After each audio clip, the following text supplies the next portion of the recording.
about that. Had some customers come in, and being the only one here, I got to take care of the customers first. So let's try shooting this video.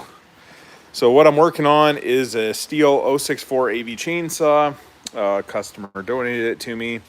So I was able to get a new piston for it, Little Red Barn, aftermarket piston. I just got the rings put on the new piston. The old piston was just worn down and tired. Not really any scoring, but it was not running right. And this one also needed a new carburetor. So I got the new carburetor. The top on it, I am going to have to replace this plate. It's not this style carburetor, but this is the correct carburetor. There was multiple variations of it, so I just need to get the cover plate for this. I am going to put it on and see if I can get the saw running. If I do, then I'll just replace that part when I find it, when I get around to it. I'm sure I got one. I got tons of old carburetors here, so I got boxes of them all over the place. I just need to dig through and see if I can find one hidden somewhere that'll work. But let me get this set up. I already got the needle cage on there, so we'll get this piston on there, get the top end put back together, and see if we can get this bad boy up and running again. So these circlips have the little tails on them, which are sort of nice. Stihls don't have that, but I don't know if you guys can see that.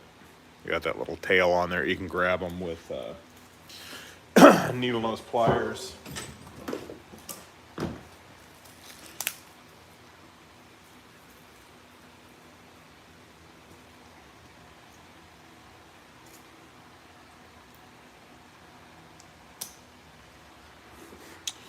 What we're gonna do is take a look at the piston.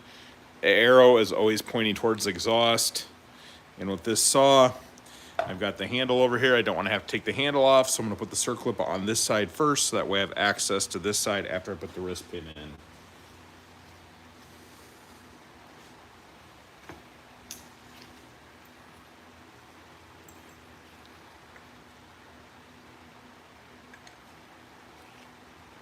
So hopefully I can get this to go in there without flying off.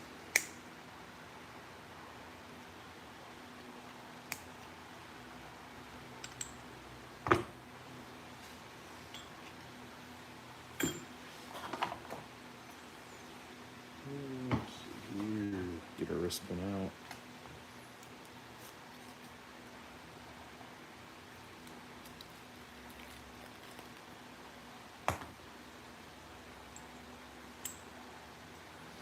That one I need to get seated.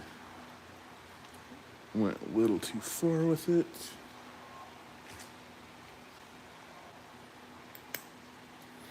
All right, so that's seated in there. So now I'm gonna push it back out. And again, arrow right there, it's gonna point to the exhaust.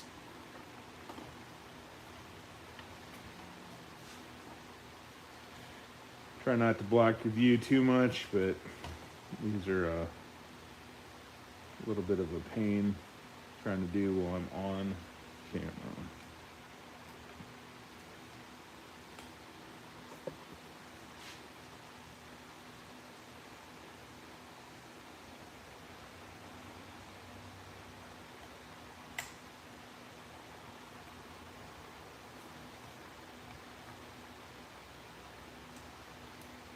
All right, so got that on there.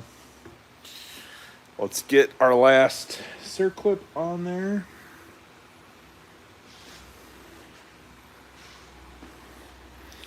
Sorry for blocking you. There's no good way for me to do this.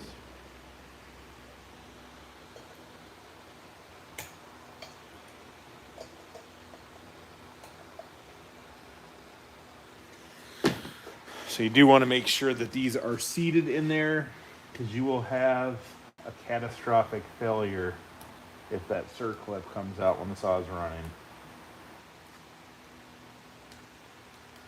double, triple check. Make sure it's seated all the way around.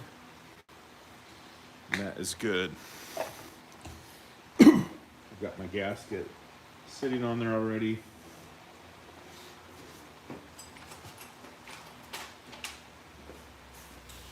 So I'm going to put my block underneath the piston. That'll keep it from pushing down while I'm trying to get that cylinder on. And I'm just making sure my rings are lined up with the pins.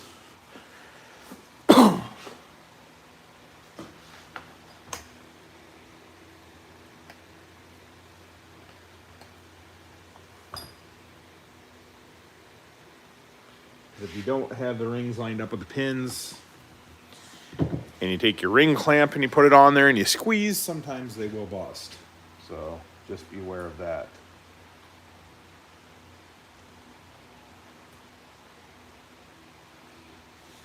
See how nice and tight that is? Take a little oil.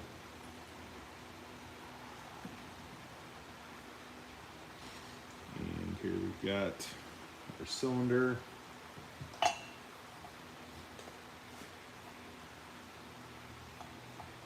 See a tight fit.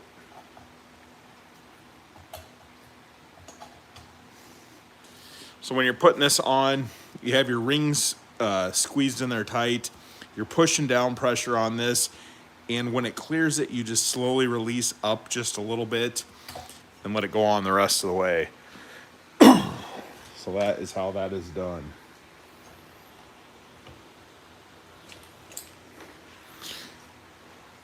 Let's go ahead and get this boot on there too. So it's got a little nub on the bottom there. That should be your center.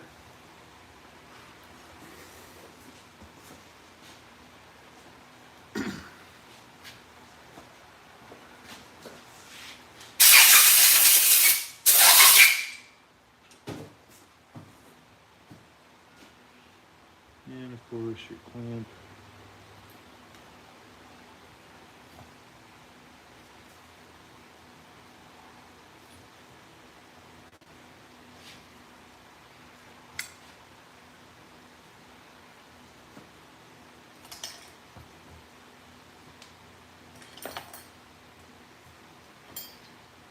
When you put your clamp on, make sure your screw is facing up so you can access that to tighten it. Not that you would probably ever take that boot off without taking the cylinder off at the same time, but nonetheless, that's how you should be doing it.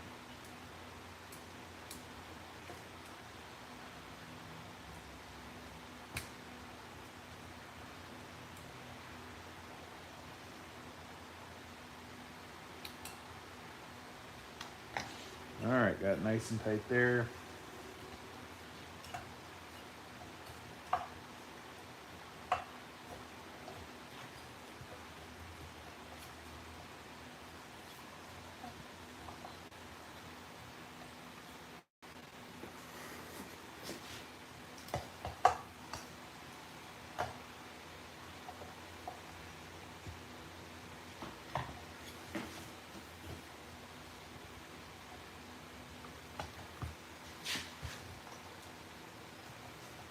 Sure what the cylinder's sticking on one of the rings.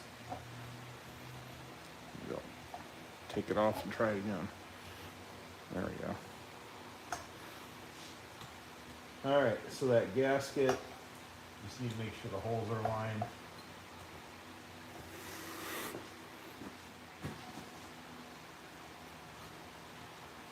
Get the manifold in the hole.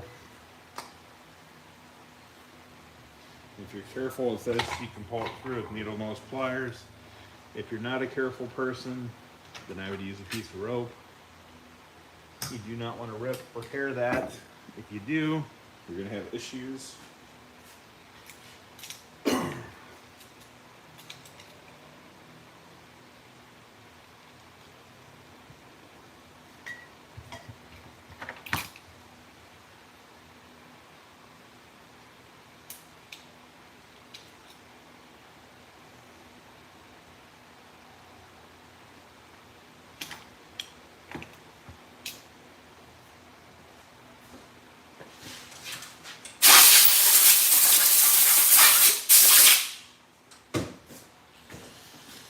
All right, cleaned off the 4 screws.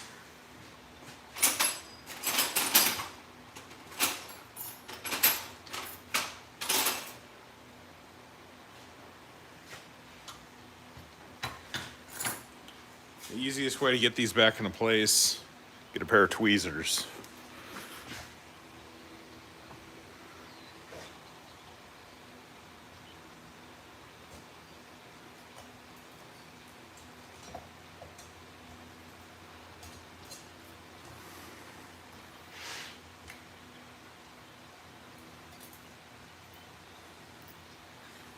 I don't always like to cooperate their tight spaces. Tweezers just makes it a little easier.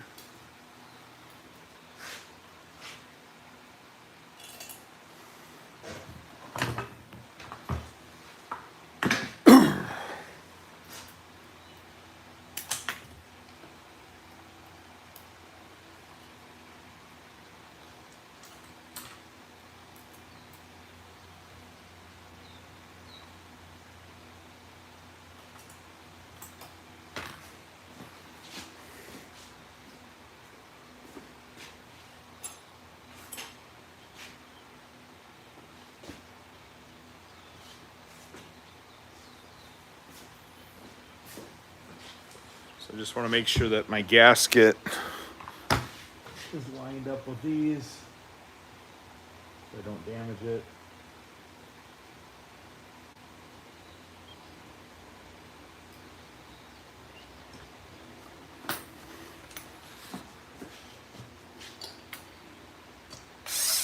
Get them all started.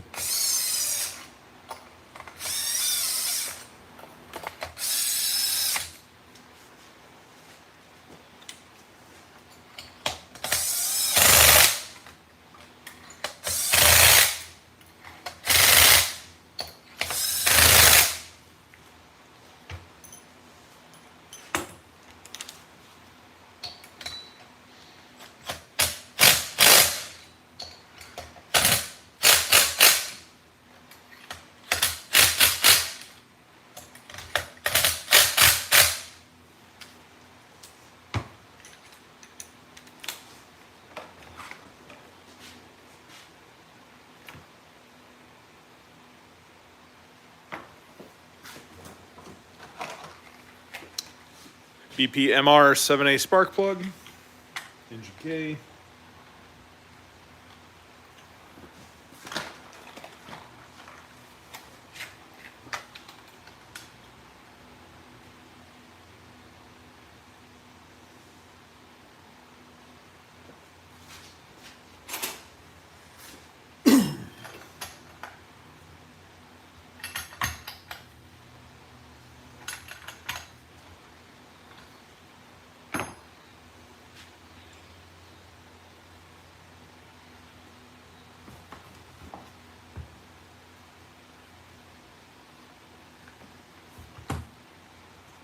Set that there for now. All right, so we got a few things. Got this little ring that is going to hold your manifold hole open.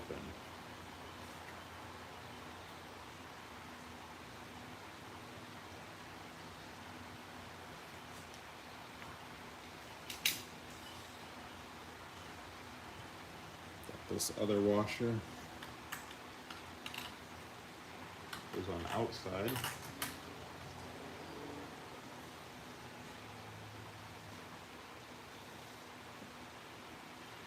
And of course, carburetor, fuel line, impulse line.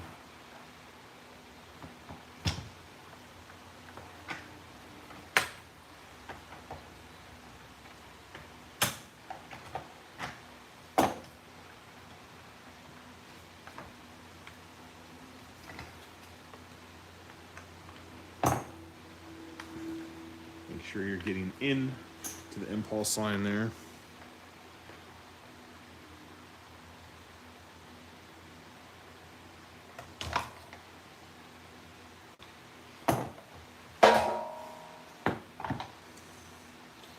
Alright, should be buttoned up pretty good in there.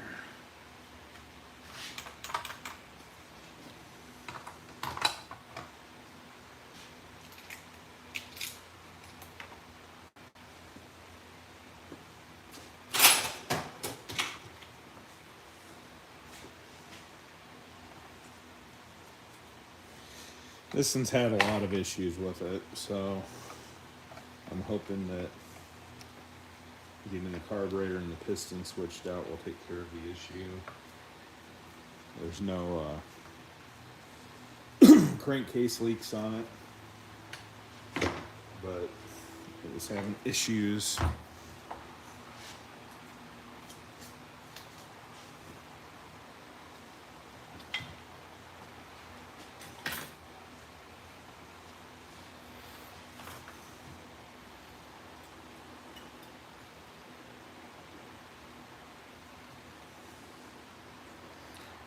So the mufflers, when I set them up on end like that, that's usually the easiest way to get everything lined back up.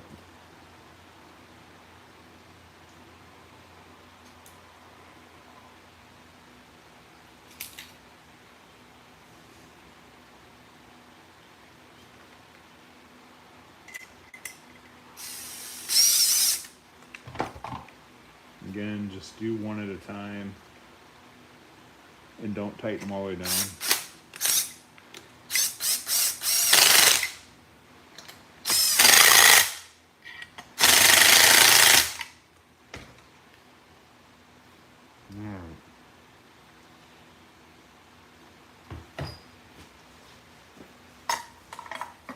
These holes on the front were a little boogered up when I got it, so I don't know if I can get all 4 of these in or not.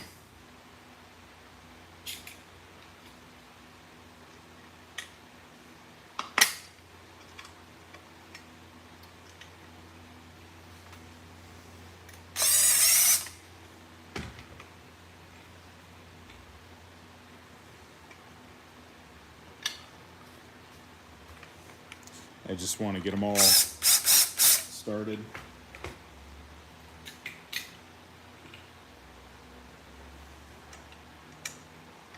These are not the right ones for the top. They're a little long.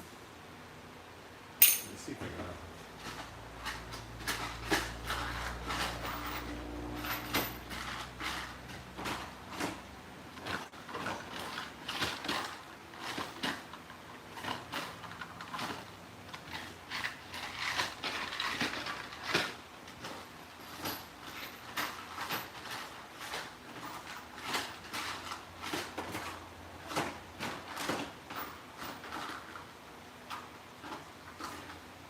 Yeah, we got a couple of them in stock, so put the right ones back in here.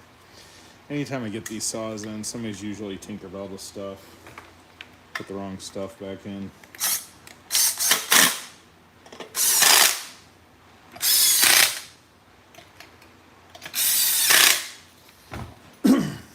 So if you guys notice right here, I didn't know when I saw this, it's covered with dirt, but there's a piece of that case that's broke. So obviously I can't secure that. Get it as tight as I can, but it's still nothing to screw into. And we're not going to replace the crankcase on this because it's going to be a resell saw. So, but I will make people aware of it, that that's what they're getting with it. So that's just nature of the beast when you're dealing with older stuff. Stuff's going to be broken, damaged. It's got lots of wear, lots of hours on it.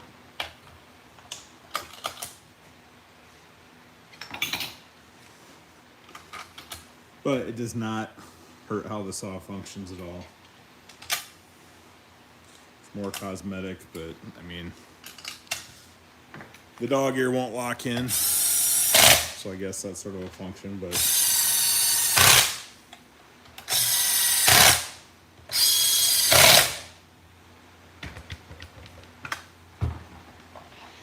and this back hole, I believe, was stripped out.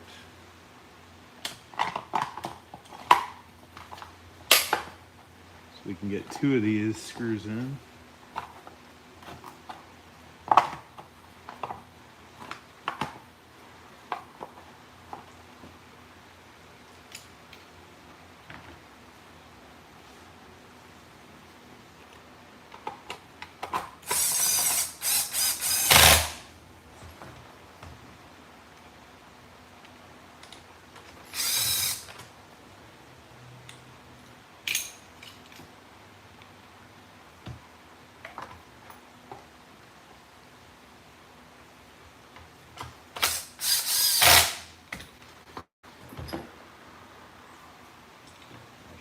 pretty sure that that one's stripped out.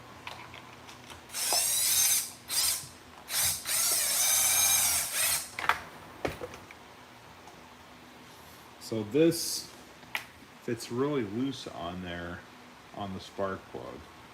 So I don't know if that's going to be an issue later on, but we'll find out. So another red lever beauty. Let's get some fuel in there. Let's see what we got going on.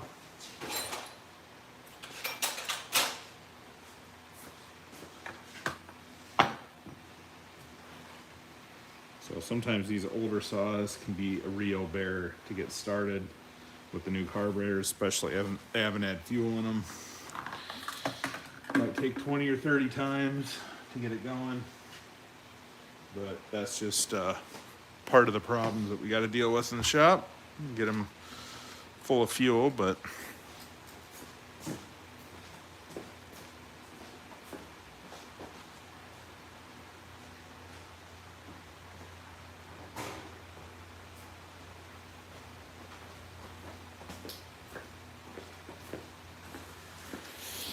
get some good old Motomix in here. Let's see if we can make it happen.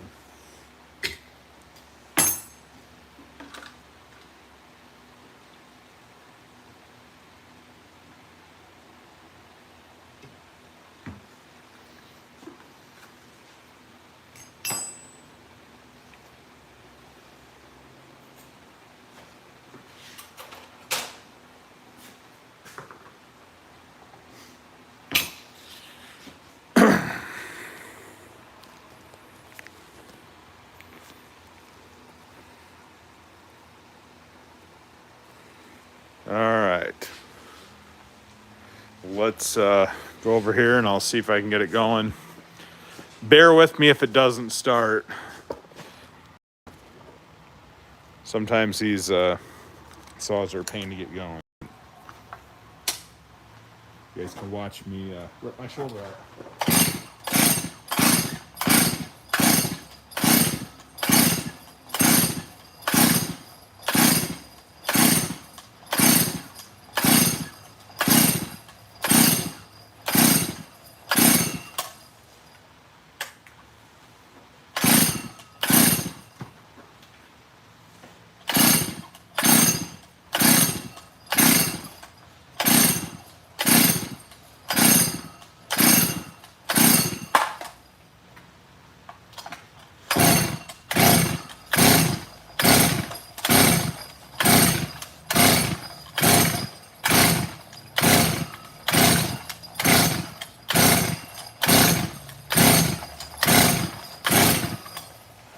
All right, back to the drawing board.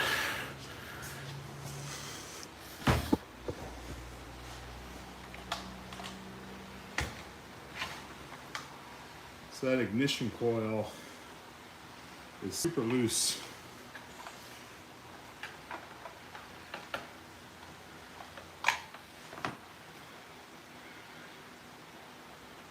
Let's see if we're getting spark.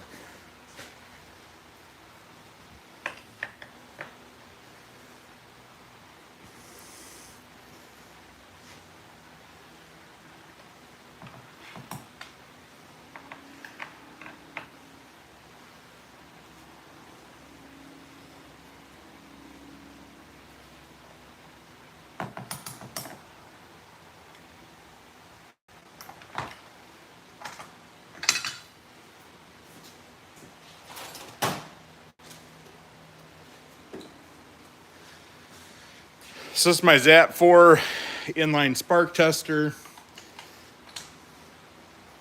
Doesn't work super good in the daylight. Yeah, it doesn't even want to.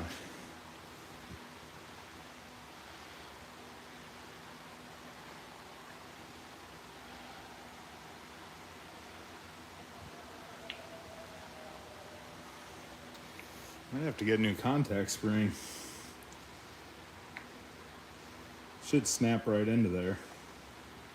That's probably what our problem is. Even if I get some spark on here, see, I'm barely touching it there. So that's probably why we're not starting, but see if we can see some sparks.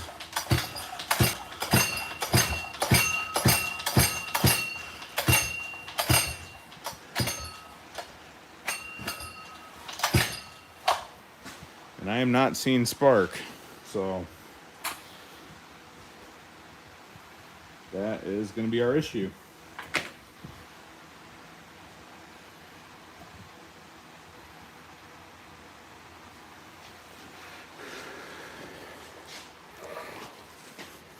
So unfortunately, we are going to need to fix that contact spring, or maybe even need a ignition coil. So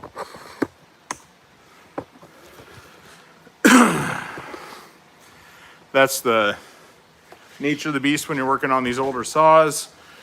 Some of the obvious stuff isn't so obvious.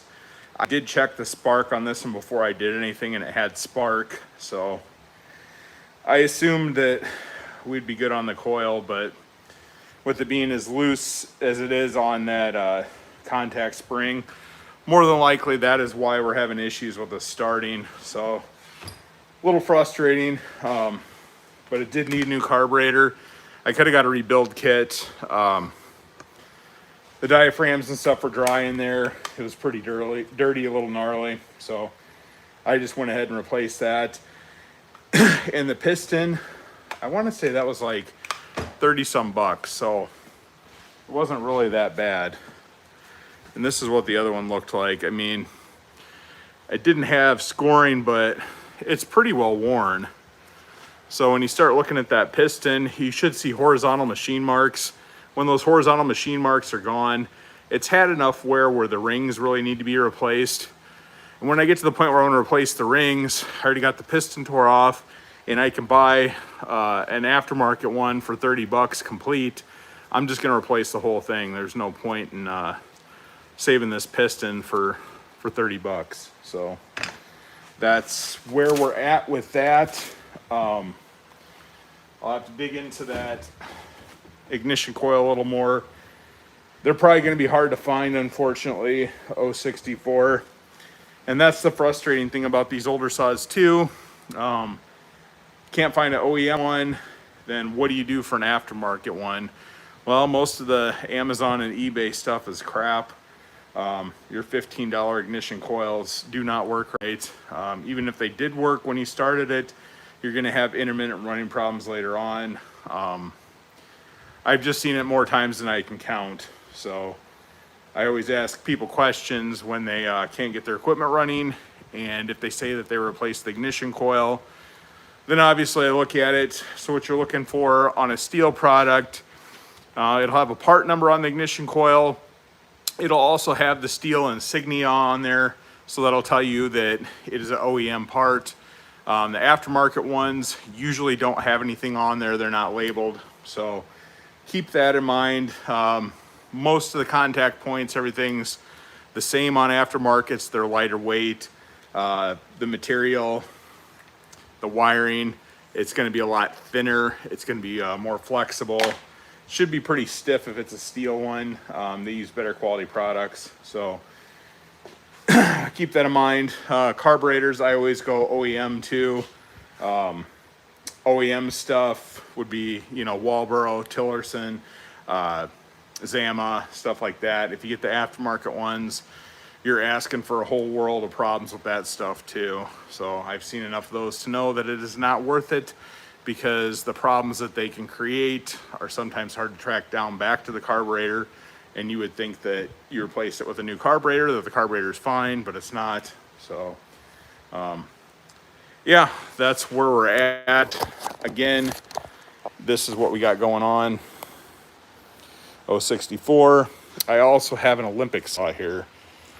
So this particular Olympic saw, I've got it tore down. I was restoring this to the point of making it functional. I'm not repainting it and going that far with it, but I'm at a stopping point with this as well. If you notice right here, your throttle, the throttle sticks. I've got everything lubricated up. It's not a carburetor issue, but if you go back here, once you hit that throttle down, that should retract, and it doesn't retract. So this is all rusted inside here. There's a pin that goes through the side. It's rusted onto that pin, and you can't punch it out. And it's plastic, so of course you can't heat it up, and you can't drill it either because it's small enough. If you drill it out, it's going to melt the plastic. So I was able to track down a used handle, but I'm waiting to hear back from the seller of that if that part functions not, or if it's going to have the same problem that I got now. So as soon as I hear back on that, that will be this saw running again. Hopefully I can get it running. I've never had an Olympic in here before. They look like interesting saws. They look like they're pretty well built. They're Italian saws, but no longer in business anymore. I think FCO is the one that took over.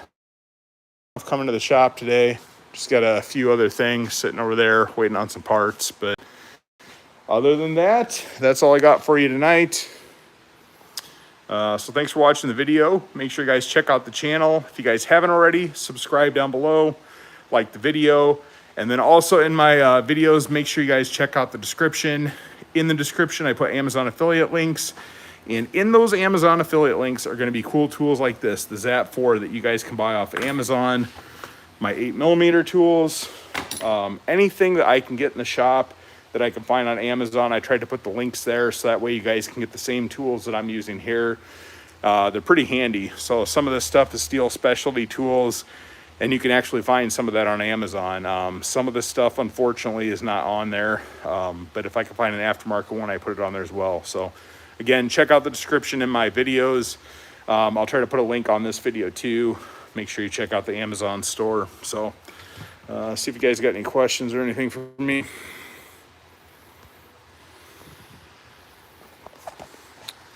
So, yep, turn around here. Thanks for the blow-by-blow. Not sure what we got going on there, but no problem. Appreciate it. So, thanks for watching, guys, and make sure Saturday night, 9 p.m. Central, Wrench and Ramble show on this channel live. Kirk and I do a talking session. Got some funny videos on there, lots of great content, so make sure you guys tune into that. Again, 9 o'clock Central Standard Time on Saturday night. So have a great night, guys.